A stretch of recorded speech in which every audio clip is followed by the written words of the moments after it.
All right, so we should be live. Um, Today we're going to continue working with this wooden doll figure. So this is something we created last week in Animate, and today we're going to use Animate to go ahead and rig it up through layer parenting and give it some motion. So getting right into it. Right now we've just got all these separate movie clip symbol instances, right? And they've all got meaningful names. We gave them these names last time.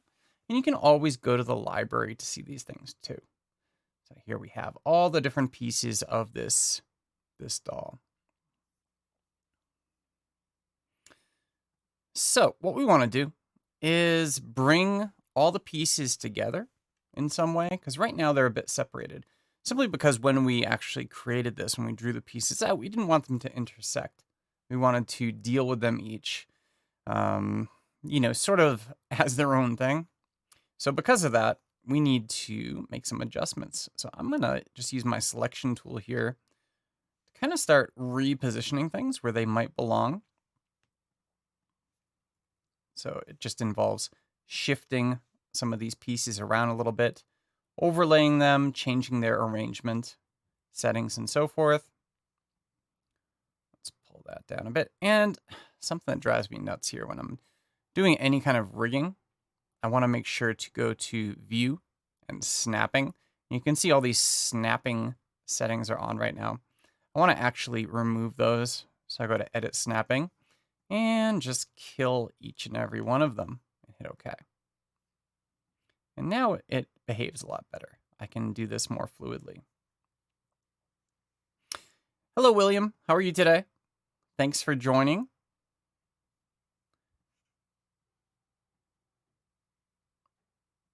So you can see right there, I probably want this arm to be kind of behind the torso here. So let's go ahead and send this to back. I just right click on it, arrange, send to back, and there we go. Now it's behind there. The same thing's happening with this one. That's absolutely fine. Right click, arrange, and send to back. Of course, when you've got these in individual layers, it's going to work a lot. Whoa. That was fun. I don't know if that came across on the stream or not, but my entire monitor just blacked out for a moment. Very cool. Thank you, Apple. Let me bring our head down like this too. So, yeah, maybe I'll shift these down a little bit. And sometimes it helps too if you turn on outline mode. So that's located in the, because he looks a little short right now. If I turn on outline mode, we can kind of see what he looks like based on these items here. And I'm actually going to extend him out a little bit. Just give him a bit more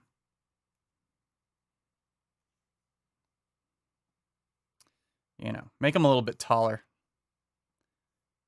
There we go. Now he's standing up real tall.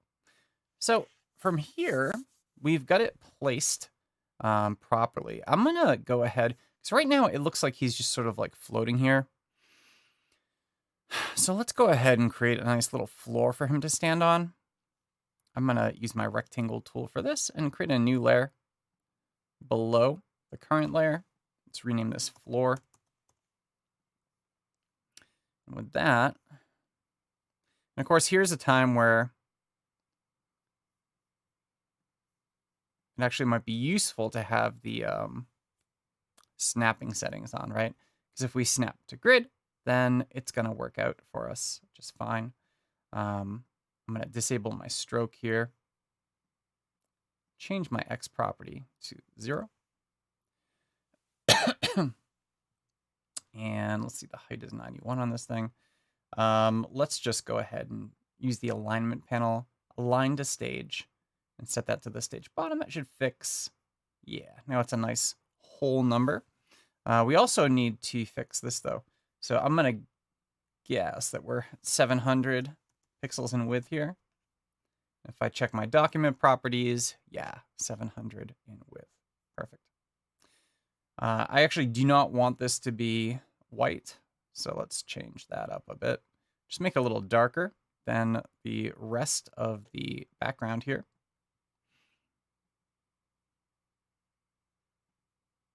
There we go. So using the same hue, just kind of bringing that a little dark. Okay. So let's see. What do we want to do now? So now that we've got that taken care of, we can lock the floor down. And when you're using layer parenting, one of the things that I highly recommend, especially if you've got this many objects, because each object needs to reside on its own particular layer. So what I'll do is tear off the timeline and just close out the output panel there.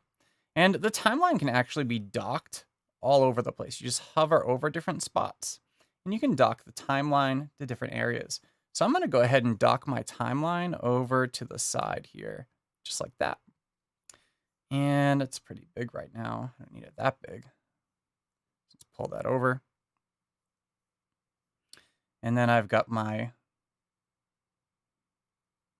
little guy right here that I'm animating, my wooden doll. And I've got a lot of room inside my timeline to be dealing with other things. So this is a good way to work when you're dealing with layer parenting. And I mean, I might almost like create a new workspace out of this. So let's go ahead and do that. I'm going to click the workspaces button here. Let's name this parenting and save that. So now if I ever want to recall that, I've got my saved workspace right here for layer parenting, because we're going to have a lot of different layers along the side here. And let's make that tall so we get a lot of breathing room. All right, so to actually fix this up, what we're going to need to do is select everything that composes this figure right here. So if I drag my selection rectangle around there, then all the different little movie clip symbols, you can see here, they're all movie clip symbol instances. They're all selected. So how do we get all these into their own individual layers? What we would do is right click on any of the objects we have selected. And if we look down here, we can distribute to layers. So if I choose distribute to layers, there we go. That's why we expanded this, so much over to the side here, because I knew it would create a lot of layers. So it removes that initial layer and it places each one of these different pieces into its own specific unique layer. And one of the nice things about this too is it has used, as you can see here, it's actually used the layer depth that I prescribed through the arrange command to order these layers. And on top of that, it has used the precise names that I gave these movie clip symbols in my library to name each of these layers. So they're immediately identifiable.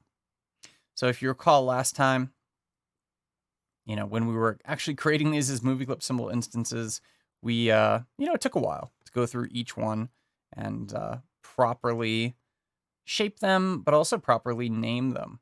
And here is where it kind of becomes apparent why we spent all that time doing that, because it's a time saver down the road. Organization is always super, super important, no matter what Adobe application you're using. And if you're using layers and libraries and things like that, it becomes all the more important. So what I'm going to do is unselect all these. And if we want to use layer parenting, there are two things that need to happen. The first thing is we check our document settings over here. And if we go to more settings under document settings, we get our document settings dialog right here. And from here, if we look way down here, you've got a mode. This is your layer mode. So through most of Animate's life, there's only been a single layer mode, which is now termed basic layer mode. But you can also toggle advanced layers. So that'd be advanced layers mode. And that is actually on by default if you're using any recent version of Adobe Animate. So by default, you'd be using advanced layers. You don't have to do anything.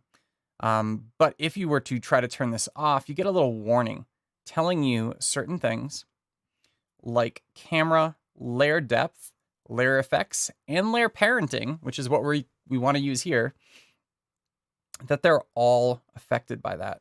So we want to make sure that that is checked, that that is on, which it is. So layer parenting can be found right here, right next to the camera, and layer depth. It's right in between both of these. And once we toggle that on to show layer parenting view, it shows up just like this. So it's a little weird at first because it just looks like it went like a little bit wider, right? But it actually does that so that you can establish these different relationships between the different layers. So kind of the first thing you might want to think about is what should be your kind of like, great grandparent layer? Like what is your initial layer, your root layer for this stuff? And I'm going to say that's probably going to be my torso. It's to the center. It's, solid. So what connects to the torso? Well, the first thing is the head right here. So let's go ahead and click and drag. And notice as I drag, this is how we actually create these associations. If you're used to Adobe After Effects, you're used to using the pick whip. This works very similar to that. We're binding one object, one layer to another. So I'm going to bind the head as a child of my torso, just drag and drop. And there we go. Now we've got this little wire that connects both the torso and the head and establishes this child or this parent-child relationship here. The pelvis is also going to connect to the torso. So let's go ahead and drag that to the torso. And then, everything else just falls into place. So we can think like, well, my right upper arm, where is that? Where's my right upper arm? Here it is. So my right upper arm is going to connect to the torso as well. And my left upper arm connect to the torso. I also have my right lower arm that connects to my right upper arm. So here we're establishing a even deeper relationship because we're dealing with grandchildren of our torso. So right upper arm is the child, the right lower arm is the grandchild. And you can, of course, make adjustments to these things if you need to. I'm going to keep them exactly as they are because we did make the arrangement there for everything pretty nicely.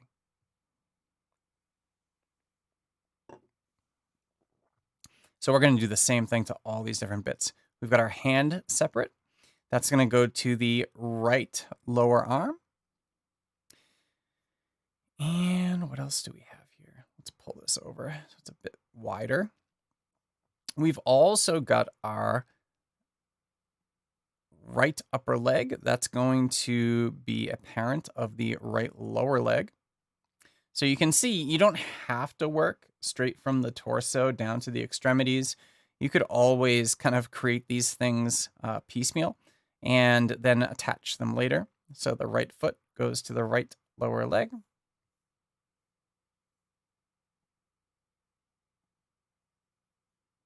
There are no uncle layers. Uncles don't count when it comes to layer parenting. Sorry about that.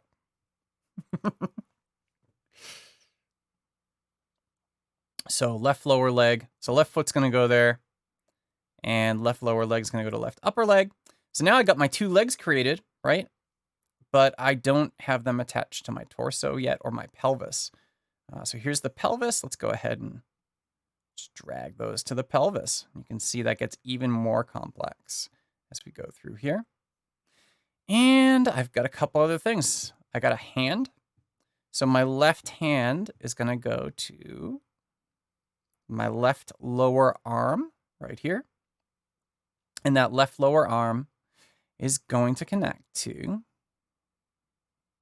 my left upper arm. Right on.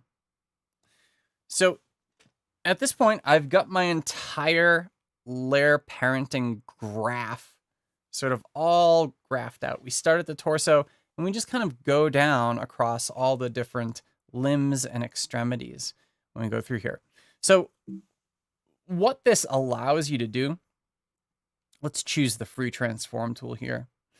What this is going to allow is it's going to allow these relationships where if I go ahead and select something like my left upper arm, you can see here that the left upper arm is, of course, connected to the left, where is it? Left lower arm and the left hand, right? So what happens if I manipulate one of these, then the others get manipulated as well. You can see it behaves, even though I'm just dealing with rotation of the upper arm, the lower arm and the hand are going along with that. Of course, you'll notice something else here is not so great, and that is everything is rotating around, of course, the transform point. And the transform point for all of these is just the center of the symbol.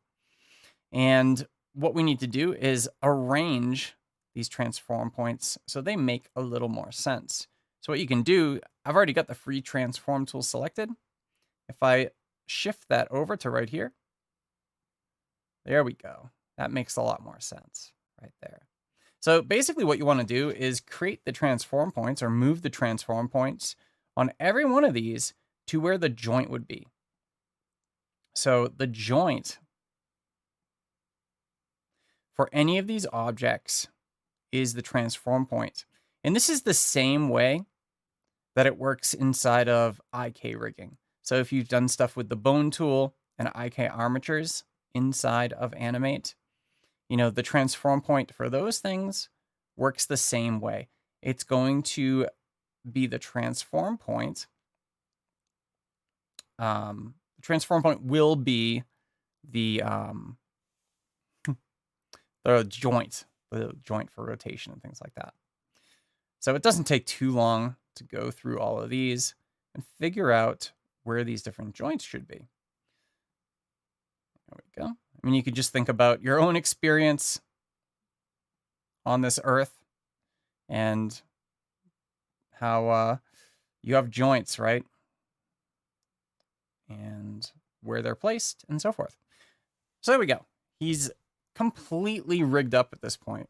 I can make adjustments to any of these. So if I wanted to, oops, don't want to tear off his leg. So if I wanted to have him, you know, his leg move like this, it's going to move like that. And if I choose this right here, then you've got that too. So the idea behind animating with layer parenting is it's much more simple to use layer parenting to animate things than it is to use inverse kinematics armatures. There's a lot less to worry about. There's a lot less settings. However, you know, IK definitely has benefits over this too. Not in terms of simplicity, but in terms of complexity, right? So as you go through an IK, you can add additional things like, you know, rotation constraints for the joints and transform constraints and springiness and damping and all these other like physical things that you just can't do in layer parenting. However, for something that's very intentional and mechanical, layer parenting works very, very well. So now that I've got this guy all parented up here, we need to have him actually do something. So maybe what I'll do is just have him initially just sort of seated on the floor, and then he can stand up. That's a pretty good way of doing something like this. So to do that, basically with layer parenting, you're going to use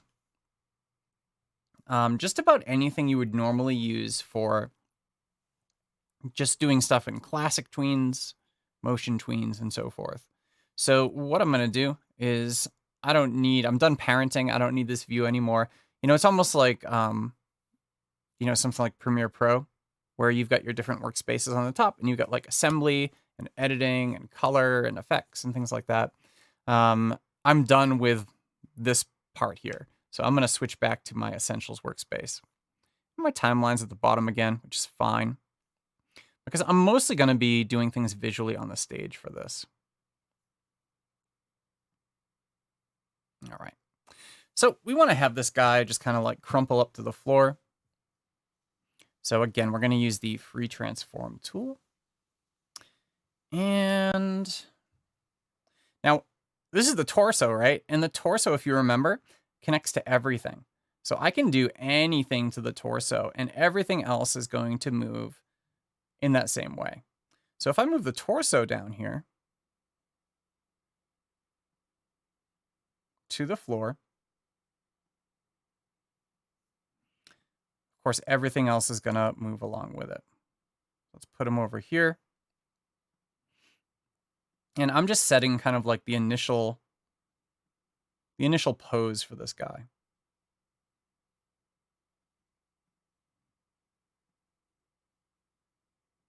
He's just sort of all crumpled up on the floor, not feeling too good.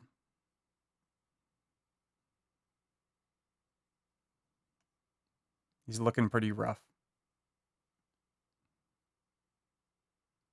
And you can see, I mean, this is a perfect example right here of how the layer ordering, you know, respects the arrangement that we used before.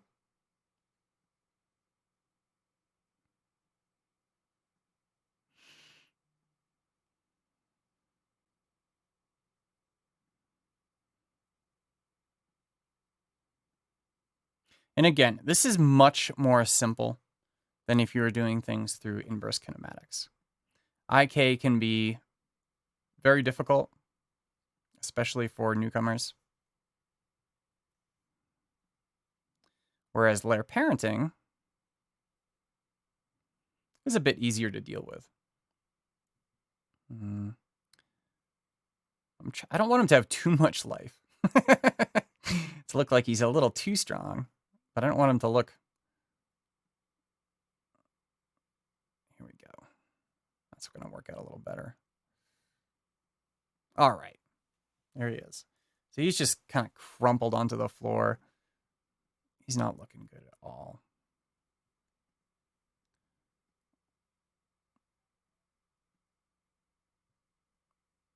All right. So what we're going to have him do from this position, we're going to have him, you know, rise up and meet the day. Maybe he just like nodded off. He's fallen asleep.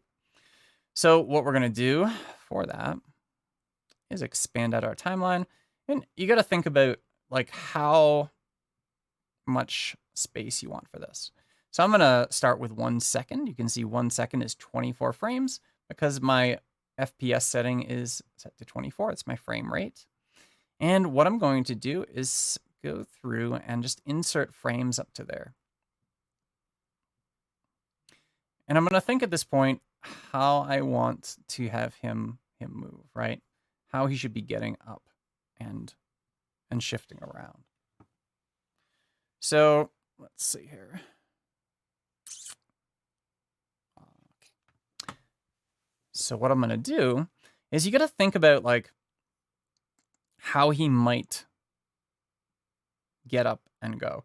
And one of the things that I usually do is I usually put in a little pause. So let's put in a little pause right here. I'm going to just select, because I don't know, I'm probably going to use all of these, but I don't know.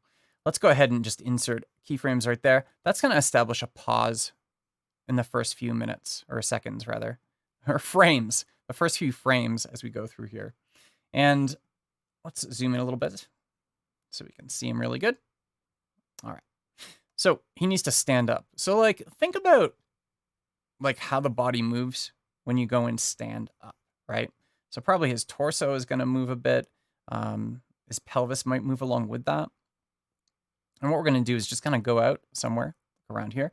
And notice I've got auto insert keyframe selected right here.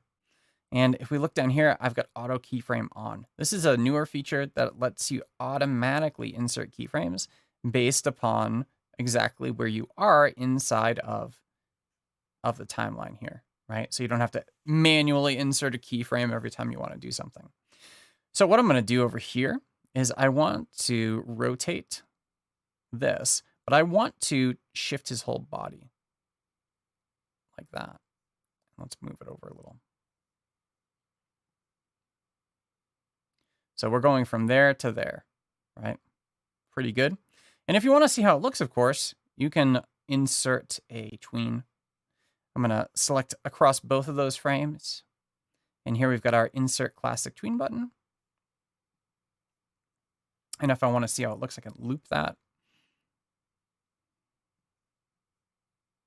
Set my looping markers here.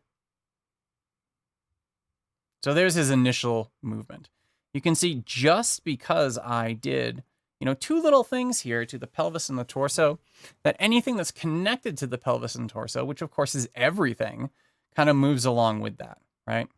So somewhere around here, we're going to want to also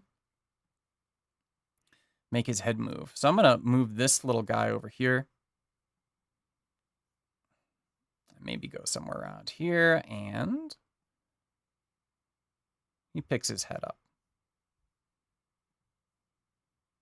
Insert that classic tween in there.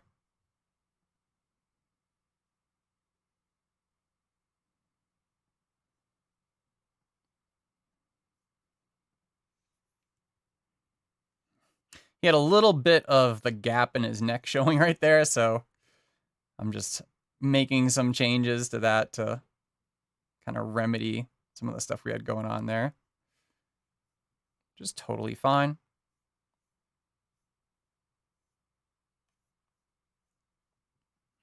And let's actually go through and switch his foot out a bit too.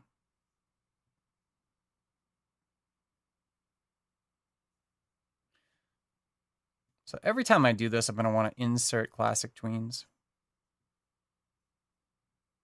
And you can see it's pretty easy to just kind of move along the timeline here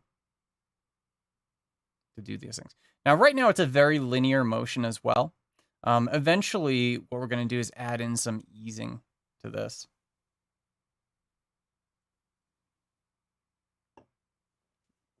And that'll help us out quite a bit.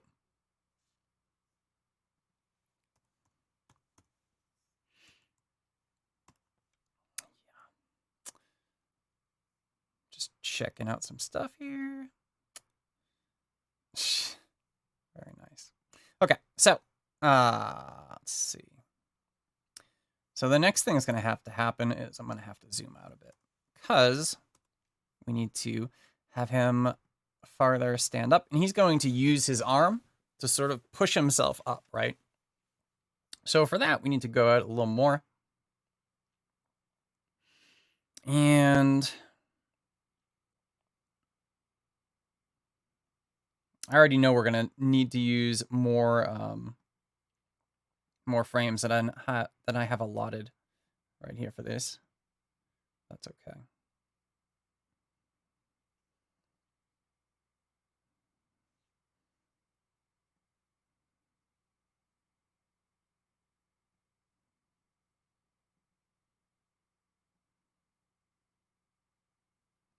Kind of right in that.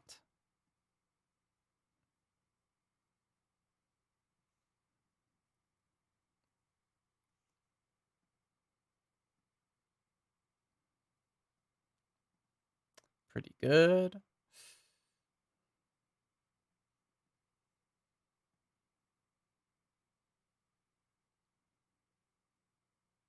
I think I need to move him over a little bit though, because I'm keeping track of where his bum is right here, and we want to make sure that doesn't stray too far from where it was from that frame to that frame, and that looks pretty good. All right. So from here, now what did I use? I did my torso. Let's insert that. And I've also got my arm right here. And any of these, of course, can be shifted over. You're going to want to do whatever makes the most sense for these sorts of things, right? And that was a mistake. All right. He probably is going to shift his arm here as well. And let's go ahead and shift that and shift this. Because he's probably kind of scrambling to kind of get up, especially if he's waking up, you know, if he's surprised.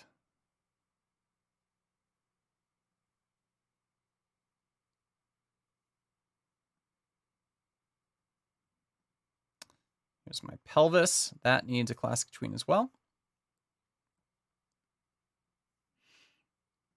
And my right arm movements. My lower arm. All of these are going to need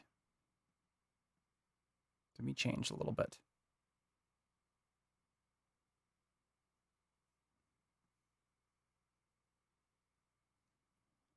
All right, so you can see it's starting to look pretty good. The movement looks fairly natural. And of course, you can always change this as you go, but it's not too bad.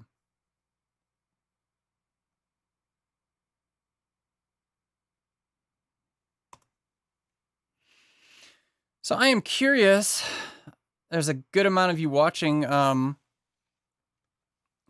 Who's used layer parenting for stuff inside of Animate like this? To animate characters or machinery, anything like that.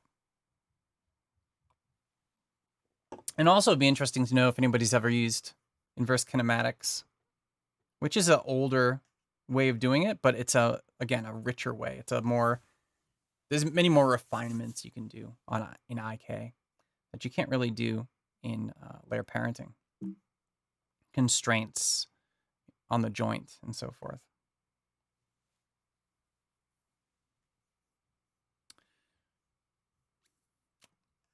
So I'll keep an eye on the chat and see if anybody wants to share their experiences around that and continue on with this. So I want him to stand up. So the next thing is probably to insert some more frames here. I need my frame span a bit larger. Let's go to frame 50. Insert frames. And at this point, we need to figure out how he's going to stand up. Now I'm thinking like the first thing you're probably going to do when you're standing up, he's sort of righted himself, so he's up against the wall now. He could do that a little more while he kind of gathers his legs toward himself in order to use them to lift his body, right? So let's go ahead and do that next. So maybe somewhere around here. And of course, you can always change,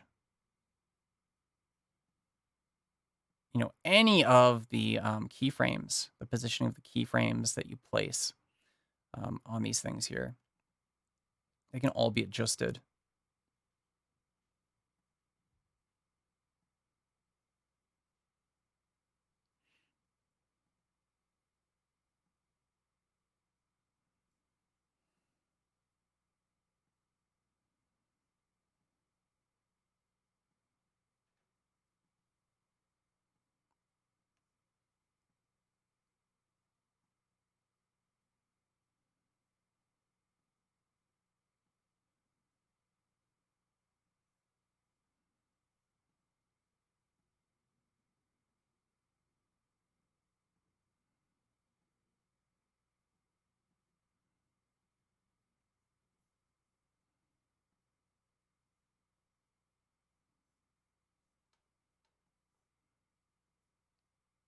Oh, that was a goof. But it's okay. I modified him a little more than I meant to. Ah, jeez. I messed him up. Let's go back. I'm going to do a Command Z or Control Z if you're on Windows to go back to this part here. So I inserted those frames, but then I did not switch it back to insert keyframes. And that was an error. There we go. Insert the frames. Switch it back to key. Oh, hey guy. Let's go over here. There we go. Now we're back on keyframes. And we'll go up here. Now I'm going to do that same thing I just did, which frankly sucks, but it's my own fault. So who am I going to blame, right? But I kind of remember what I was doing.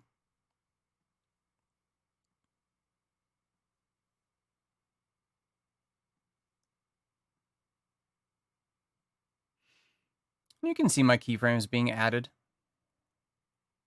as I go through and do this.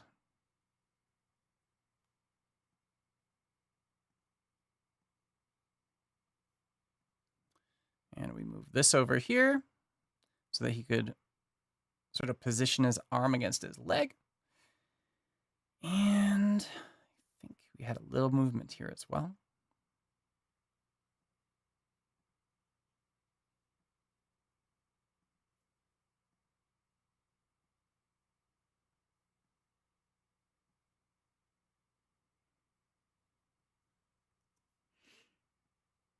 Much better. Okay. All right. So some of these things, like the left hand, we don't want it to move from there to there. We want it to just move this little bit right here. So we got to constantly be aware of which keyframes are being used where. And inserting and changing them appropriately.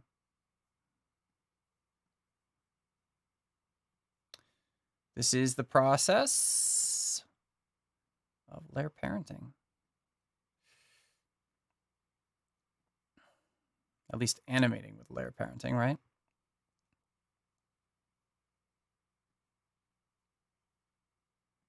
And of course, these were all in line here.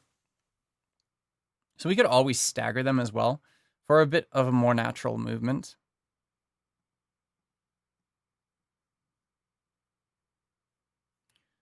Let's have a look.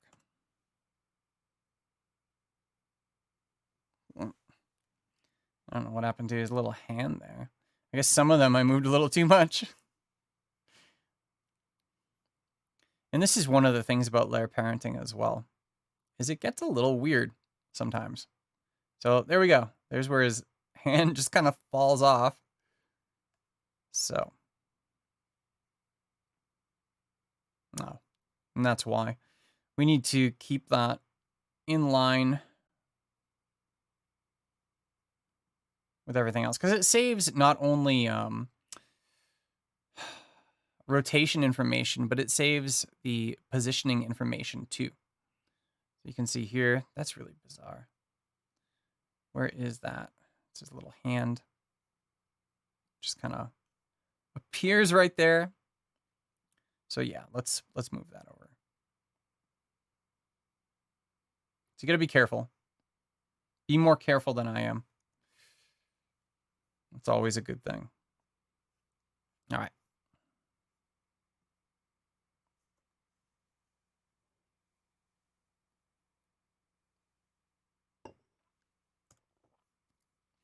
So now he's going to stand up.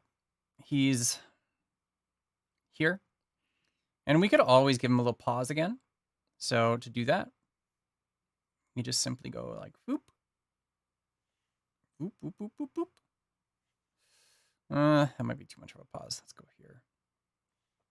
Come on, trackpad. And we insert. So that's going to insert a pause right there.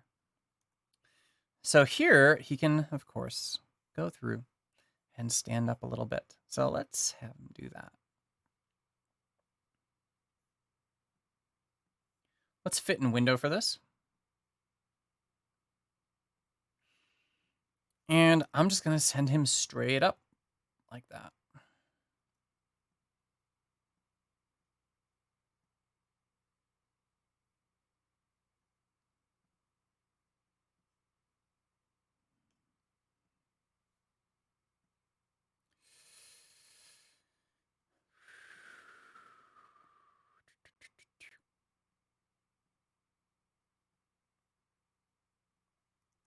This is always fun. I always enjoy.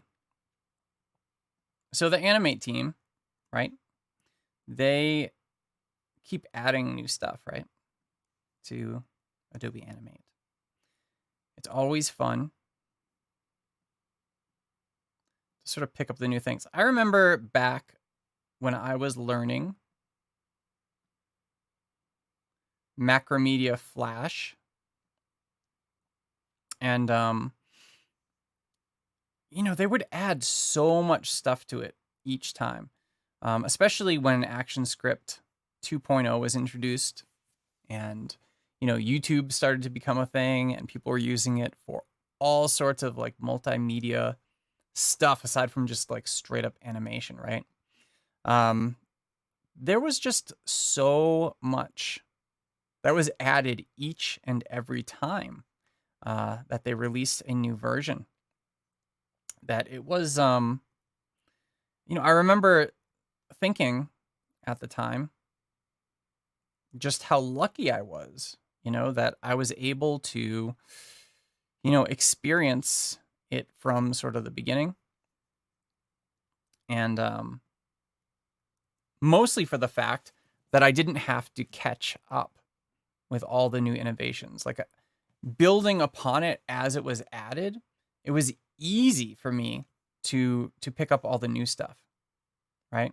Whereas people who would just be would be just learning, just picking up, Macromedia Flash at the time, they would, I would imagine, have a much more difficult time of it. So yeah, I felt I was very fortunate at the time, and I still feel that way. Even though, like Flash Player, of course, is going away at the end of this month, so only a couple more weeks, and Adobe is going to kill it. I don't agree with that, but it is a reality. So it's something that we got to deal with, right?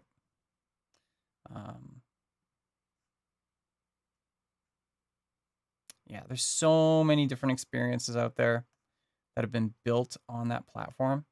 And I mean, thank goodness for the Animate team and for Adobe's direction throughout this transition here, right? From Flash to Animate.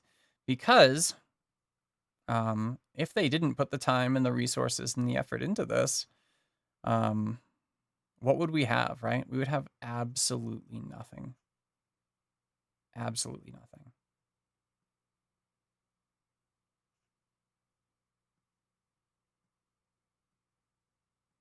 Yeah, so usually for layer parenting, I have a look at... Oh boy. Let's see here. So his torso goes like way up there. And the head just sort of... The head just gives it up. Here's my head. I wonder why that happened.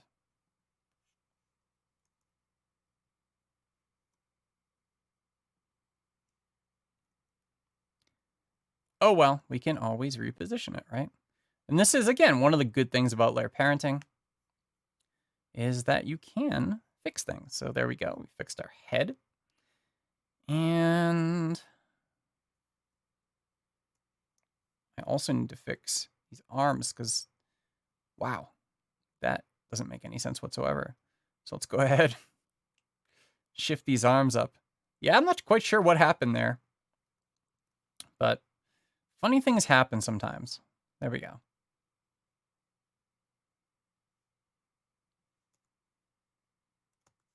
All right, so I think the end of this here, where he's actually does the standing up, isn't really that smooth at all.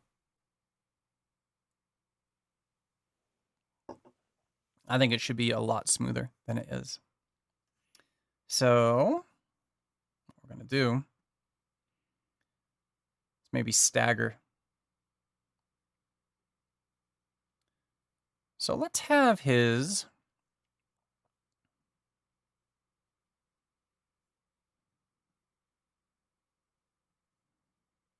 upper arm stuff happen first, actually. See, we're getting all goofed now. And that must be what happened before. You can see things get goofed if you're not careful here. With the positioning of these elements. So I want to have the legs kind of follow suit.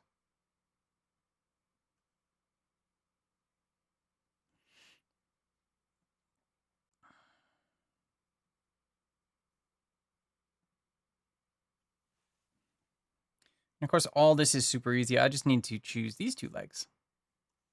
And the rest, wow, the rest will follow, right?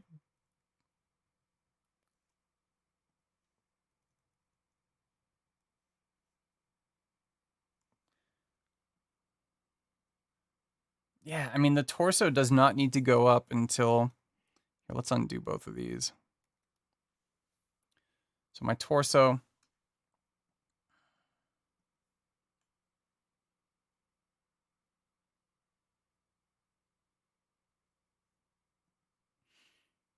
so we got it right there, goes up. Yeah, well, this is the disconnect here, right?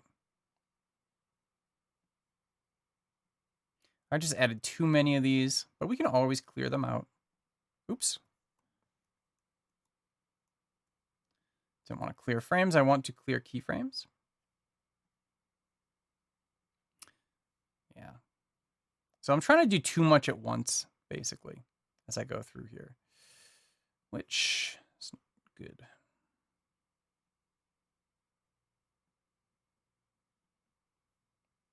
Ugh. All right, reset. Oops. Pretty sure I didn't choose the zoom key or zoom tool. All right, so we're going to set that up. Set that up.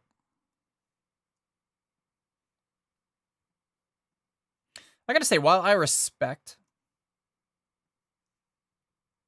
layer parenting, I do enjoy working in IK more.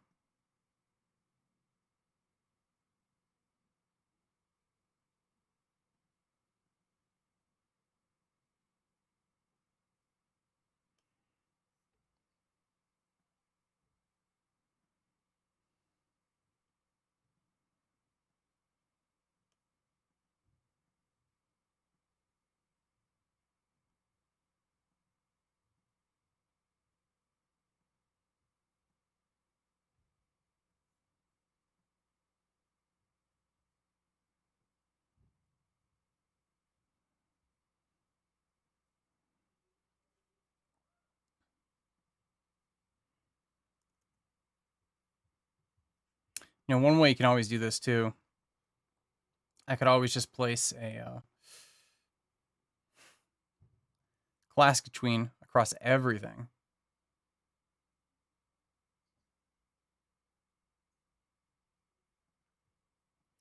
Well, not everything, I suppose. But if I go up here, then it's just going to automatically tween for me as I insert new stuff. And if there is no change in position or rotation or anything like that, it's going to just stay put. All right. This will work out a little better. It'll be a little easier to manipulate as we go through. So here we go. He's getting up. He's got to scramble around here.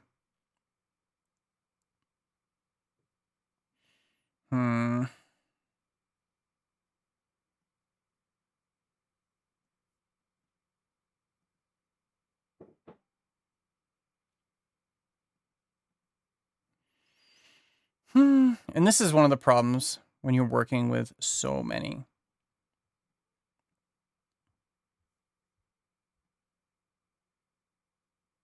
Different layers.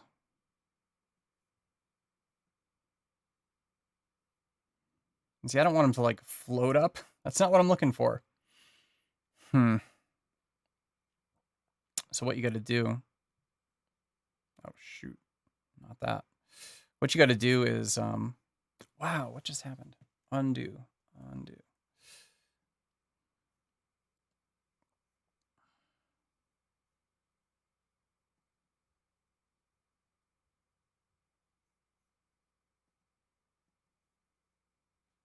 Yeah, so I feel at this point I've goofed this up enough, or I should clear out these keyframes too.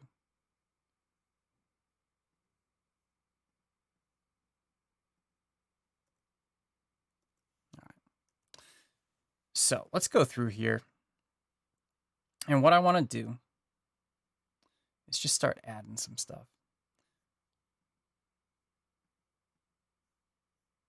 So it just doesn't like, now that I've added these, that's unfortunate. Now that I've added these tweens, it's not going to let me actually go through and do this stuff. So it looks like you actually do have to add the tweens in as you go, piece by piece, which is unfortunate, but whatever. We'll deal with it. Let's just make this guy stand up, and that'll be that.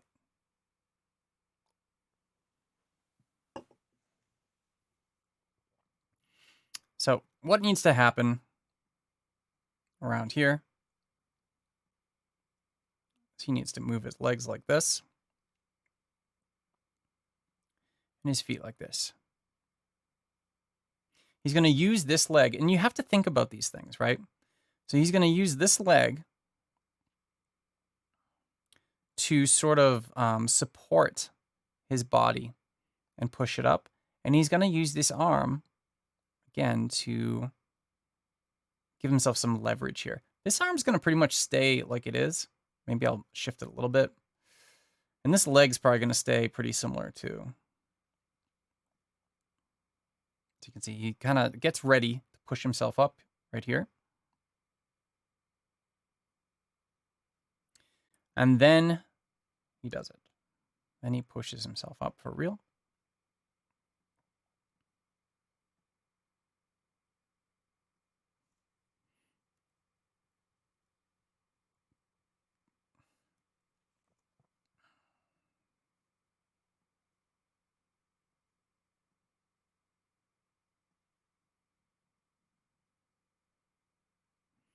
And this is the point too. It's like, where's his foot? It's right there. So I want to keep that there. Got to keep it there, or else it's not going to make as much sense. It's going to look unnatural because he'll sort of shift.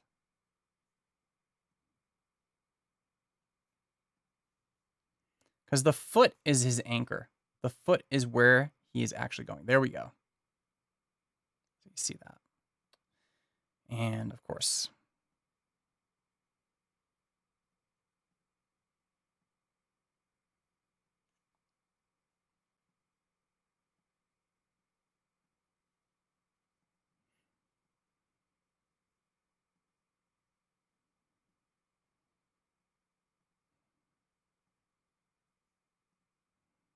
let's just shift his head a little bit too. All right. So with that, now we can fill in some of these bits and pieces here, the tweens.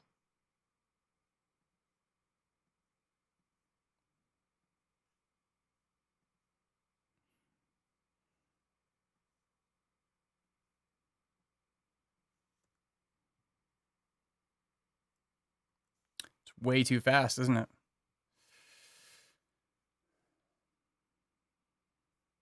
Way too fast.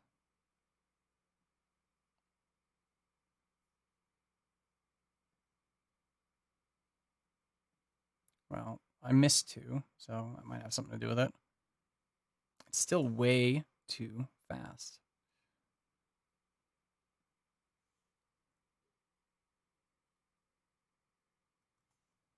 Very fast. Let's push these out.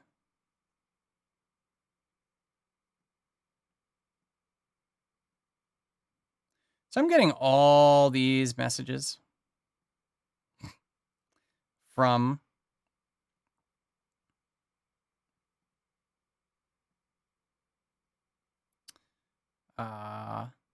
Behance. Behance is yelling at me, saying that my connection is unstable. It does this every single week, and I'm not sure why. Because my connection is not unstable.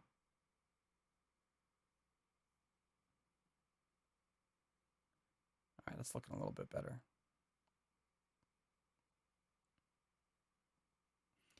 Anyway, it's almost 1 o'clock, and I have a 1 o'clock appointment that I need to tend to. So I need to wrap this up. Let's actually view the whole thing. See how it looks. So yeah, it's doing okay. The one thing I want to do before we leave, and this ending bit, I could do a lot more work on, right? But I'm not going to because I'm running out of time. So what we're going to do is I'm going to select all these different frames here. And I don't want to use a classic ease. I want to have a nice ease in out. And I want it to be pretty subtle. I'm going to use a sine. I'm going to do that to all of these. One thing I do wish that Adobe would include inside of Animate is the ability to have a default easing effect. So the idea there would be an easing effect that would apply as a default to any tweens that you create. That would be just super, because then I wouldn't have to go through and,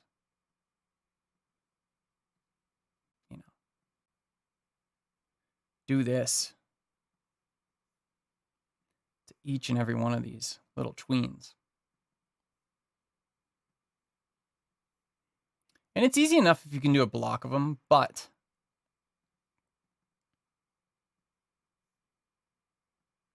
this sort of thing is kind of a pain.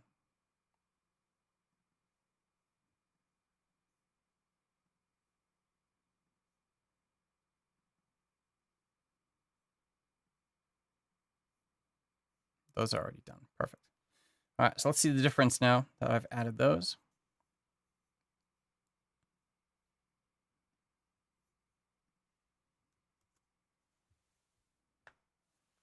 You can see that makes a huge difference. It looks a lot more natural as he sort of startles awake and gets up and so forth. So awesome. All right, 2 minutes to spare. How are we doing down here inside of Behance? Pretty good. So anybody who's watching right now, thanks for joining in. Next week is going to be my last Behance live stream of the year. I'm not quite sure what I'm going to do for it yet. If you have any ideas or if there's anything you want to see, please let me know. Those of you watching the replay, thank you for taking the time. And yeah, next week, the last one of the year. 2020 is gonna be gone pretty soon, which is pretty awesome. So, see you later all.